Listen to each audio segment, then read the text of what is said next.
ایک جزیرہ تھا جہاں کا سیاسی نظم یہ تھا کہ وہ سال کی آخری تاریخ کو جو ان کا حق میں وقت ہوتا اس کو معزول کرتے اور ایک ایسی جگہ چھوڑ دیتے جہاں جنگل تھا اور جانوروں کا رین بسیرا تھا، اور ساحل پہ آ جاتے۔ پہلا شخص جو اترتا ساحل پہ اس کو اپنا حکمران مان لیتے، اور یہ ان کا ایک مدت سے دستور رہا۔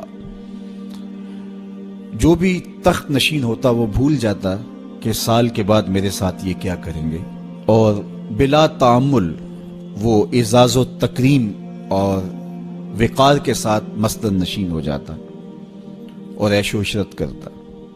ایک دفعہ وہ اپنا حکمران جنگل کے سپرد کرنے کے بعد ساحل پہ آئے تو جو سب سے پہلا شخص ان کی دھرتی پر ان کے جزیرے پہ اترا وہ بڑا دانا بینا شخص تھا اور پیشے کے اعتبار سے تاجر تھا۔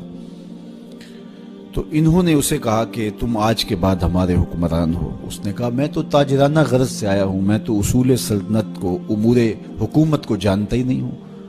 انہوں نے کہا یہ ہمارا دستور ہے، اور ساری کہانی سنائی کہ ہم سال بھر تخت پہ بٹھائے رکھتے ہیں، سال کی آخری تاریخ کو وہاں سے اٹھاتے ہیں اور دوسری جانب ایک جنگل ہے جہاں ہم اس کو پھینک آتے ہیں۔ تو یہ ہمارا ضابطہ ہے، تم نہیں بھی مانو گے تو ہم زبردستی تخت پہ باندھ کے بھی بٹھانا پڑا تجھے بٹھائیں گے۔ تو جب وہ مصر ہوئے تو اس نے کہا کہ مجھے یہ بتاؤ کہ سال بھر میری بات ماننے کے لیے تو آمادہ ہو گئے؟ انہوں نے کہا کیوں نہیں، ہم سال بھر آپ کی بات ماننے کے لیے آمادہ ہوں گے۔ اس نے کہا ٹھیک ہے، میں تمہارا حکمران بننے کے لیے تیار ہوں۔ ہوتا یہ تھا جو تخت نشین ہوتا وہ بھول جاتا کہ سال کی آخری تاریخ کو میرے ساتھ کیا ہونے والا ہے۔ یہ پہلا شخص تھا، تخت نشین ہوتے ہی اس نے کہا کہ بلدیہ کے ملازمین بلائے جائیں، بلائے گئے۔ کہ فوج کے کمانڈوز بھی بلائے جائیں، وہ بھی بلائے گئے۔ اس نے ان کو کہا کہ تم جاؤ جنگل میں جہاں بادشاہوں کو پھینک کے آتے ہو اور وہاں کے موذی جانوروں کو کاٹ دو۔ بلدیہ کے ملازمین کو کہا کہ تم ان کے پیچھے جاؤ اور کانٹے دار جھاڑیاں کاٹو۔ وہاں معماروں کا ایک گروہ بھیجا کہ وہاں جا خوبصورت محل تعمیر کرو۔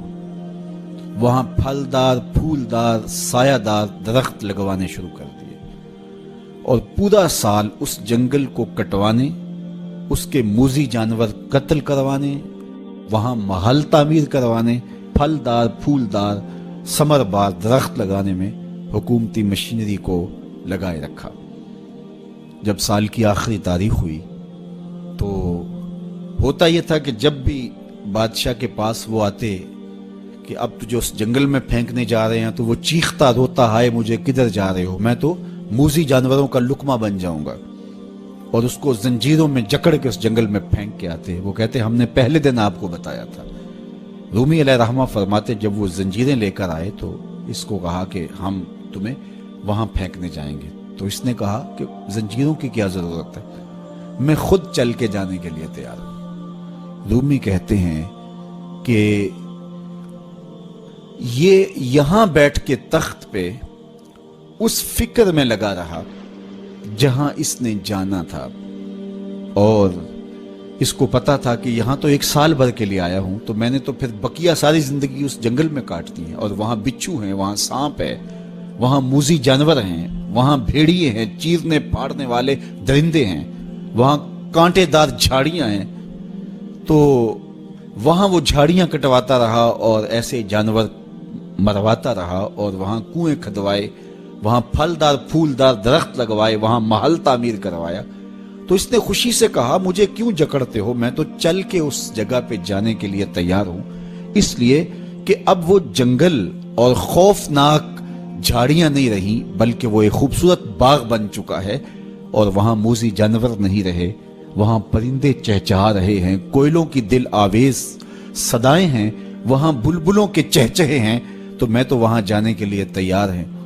تو انہوں نے کہا کہ ہم بھی ایسے ہی بادشاہ کی تلاش میں تھے کہ جو مستقبل کی بہتری کا ضامن بنے۔ تو کہا کہ جناب آج سے ہم اپنا قانون بدلتے ہیں، آپ تخت پہ ہی رہیے، جس طرح جہاں جانا تھا وہاں کے لیے آپ نے پورا سال محنت کی اور اس کو گلزار بنا دیا، تو آپ تخت پہ بیٹھیے اور آج کے بعد آپ ہمارے مستقل حکمران ہیں اور اس ملک کو گلزار بنا دیجئے۔ رومی فرماتے ہیں جس طرح وہ شخص تخت پہ بیٹھا اور تخت پہ بیٹھ کے اس کو فکر وہاں کی لگی رہی جہاں اس نے مستقل جا کے رہنا تھا، کہا کافر دنیا کے تخت پہ عیش و عشرت کرتا ہے اور وہ بھول چکا ہوتا ہے کہ میں نے بالآخر کہاں جانا ہے۔